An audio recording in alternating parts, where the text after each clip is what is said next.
In this video, we'll be taking a look at a few chart analyses to get you prepared for the week ahead. If you love the content, please like, subscribe, and leave your thoughts in the comment section down below.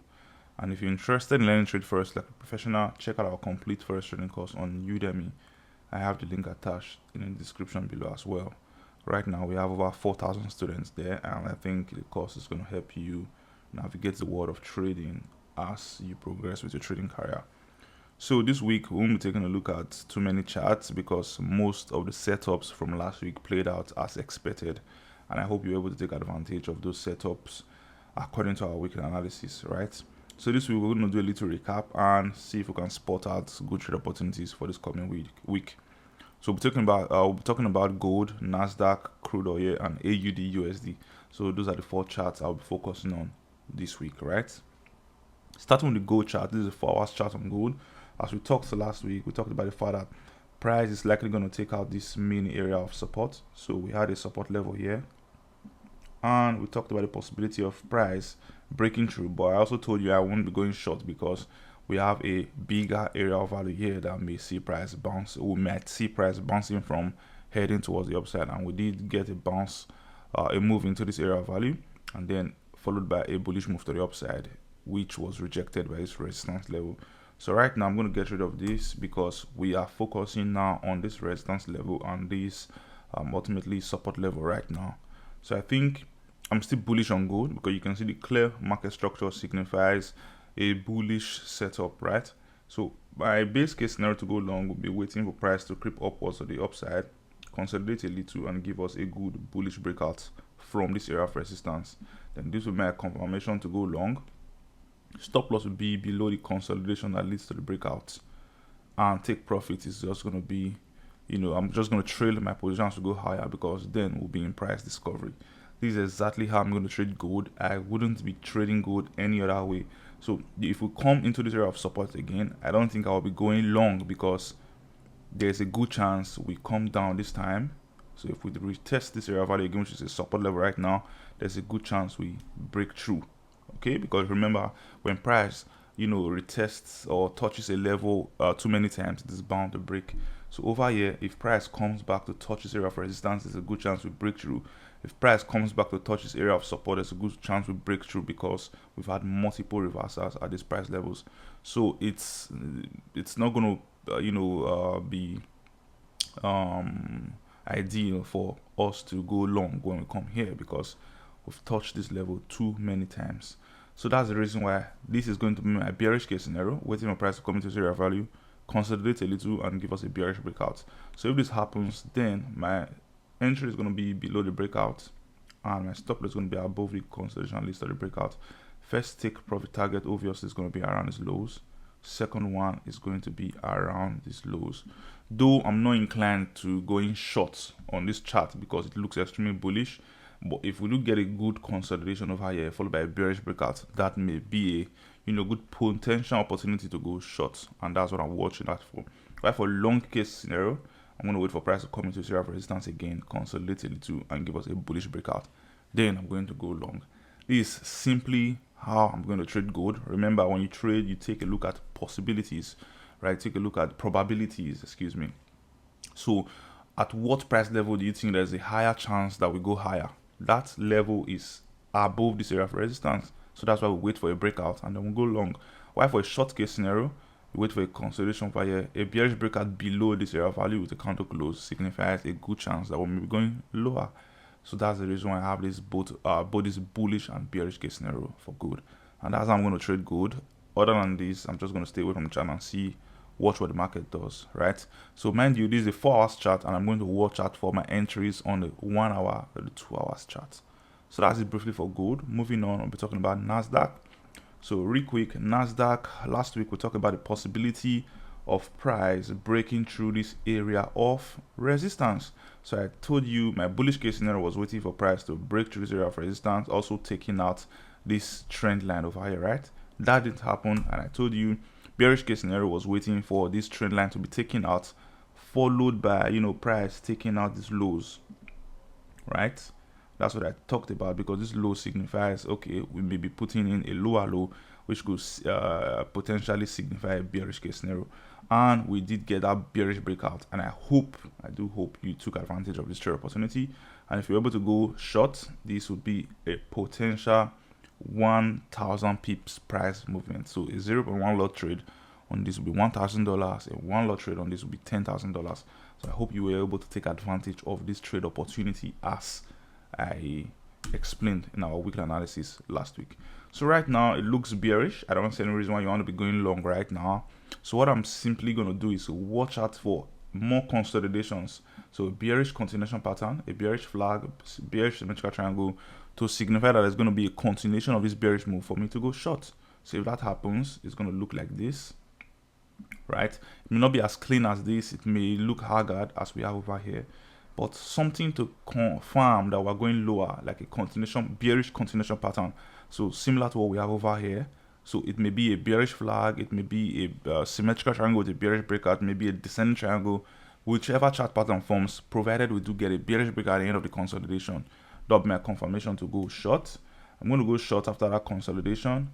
Entry is going to be at a breakout of the consolidation. However it happens, stop loss is going to be above the consolidation, at least to the breakout, and my take profit is going to be around these lows. So this is going to be my bearish case scenario for Nasdaq. And I'm only going to turn bullish when we hit this trend line. So if eventually we do hit this trend line, then I'm going to look for bullish trade opportunities for us to go long. So I think by that time I will drop more updates on our Discord community. If you're not part of our Discord, use the link in the description below to join our Discord so you can follow up with my updates as the price action evolves, right? So this is going to be my bullish case scenario, waiting for price to touch this trend line and checking to see if we get a bounce, a bullish reversal, then for us to go long. So the reason why I'm waiting for this trend line is because going to the higher time frame, so let's see 4 hours time frame, for example, you can see this has been a valid trend line for more than a year now, right? Since beginning of 2023 we had 2 touches, then we have another one here, another one here. So it's a good chance if we touch again, we bounce to the upside or probably break lower. So when price touches this trend line, I'm going to wait for some sort of confirmation for me to go long or perhaps go short even more. But this I'm going to trade Nasdaq. For now I'm bearish because we seem to be going down. So this happened as a result of the NFP results we got on Friday. So job data is showing weakness in the US economy. So that's why investors are scared and we tend to see some sort of bearish sentiment in the market. So that was why we had this massive bearish decline to the downside over the past 7 days, right? So that's it briefly for Nasdaq, US 100. Moving on, we're talking about crude oil.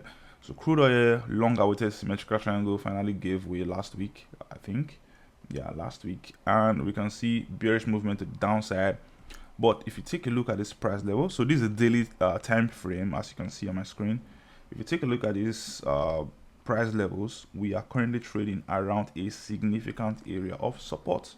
So in as much as we just took out this support level from the symmetrical triangle, so you know a symmetrical triangle has 2 lines, one cutting across resistance levels and one cutting across support level. So we took out this one cutting across support levels, so higher lows. Now we are currently trading around a significant area of support. So we have multiple bounces of this price level, one over here and right now currently over here.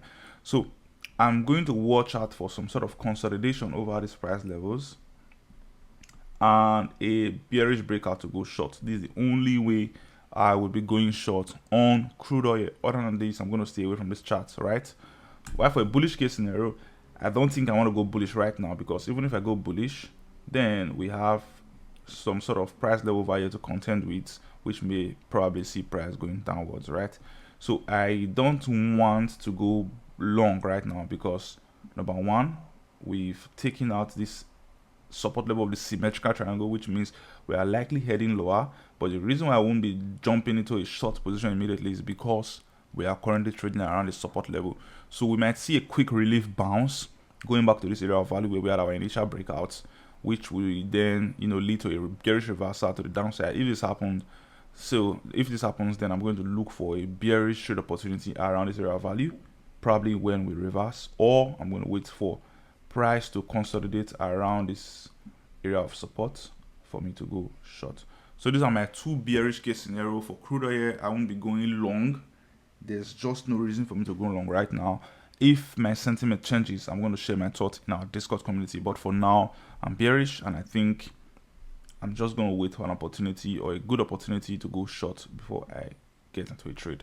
So going on to the lower time frame, let's see 4 hours time frame, for example, to see what's clearly happening over here. So I'm going to get rid of this and this. So mind you, whenever I draw my lines, it doesn't mean price is going to, move exactly as I have drawn those lines. So they are only meant to act as a guide on what to expect when, price action unveils itself. So right now, you can see currently trading around this area of value, 4 hours chart, same logic as I'll be watching out for the daily time frame. So consolidation, right, around this area of value, and then a bearish breakout. So entry would be below the breakout, which is below the support level. Stop loss is going to be above the consolidation and this of the breakout.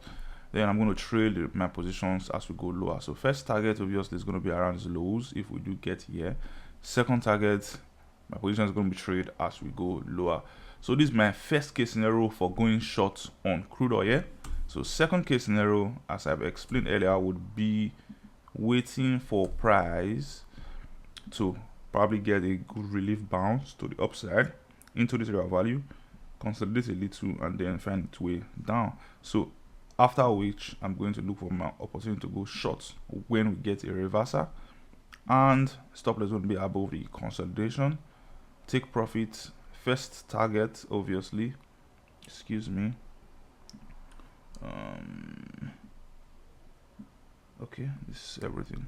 So first target is going to be around this area of support, and second target is going to be around this lows. I'm going to hold the rest of my positions as we go lower.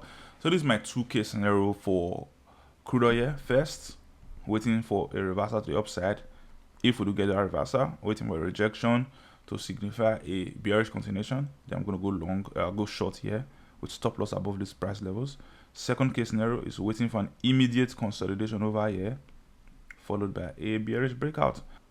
This scenario here, where price gets into this area of value, is going to be the most probable scenario for us to, look for an opportunity to go short rather than waiting for an immediate consolidation over here to go short.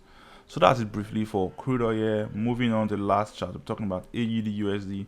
I just want to briefly reiterate what we discussed last week with price, having been rejected from this area of value, which is a resistance level. So we had 1 rejection, 2 rejections, 3, then the 4th one where we had this breakout from this rising wedge, and I told you I'll be going short immediately market opens, right? And that happened.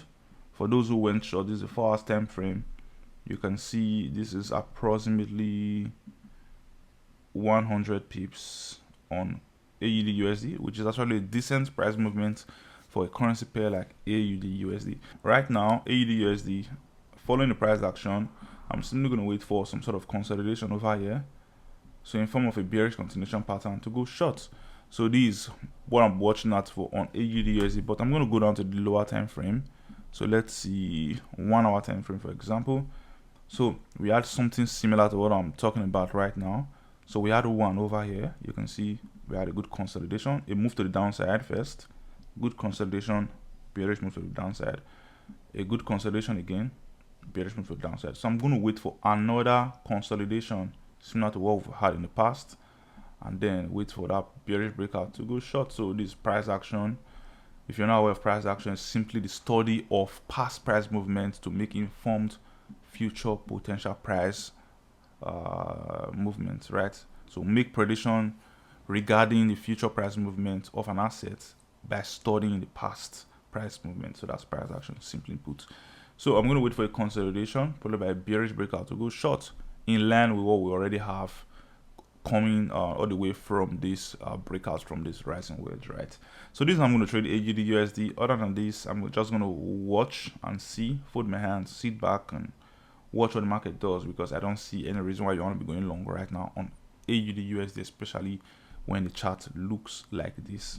So that's it briefly for this week's analysis. Like I said, there's nothing much to see across major charts because of the price movement we had on Friday. So hopefully this week we get more consolidations and we'll get more informed decision on so many charts out there. And next weekend or this coming weekend, I'll be able to put out more chart analysis to help you get prepared for the week ahead.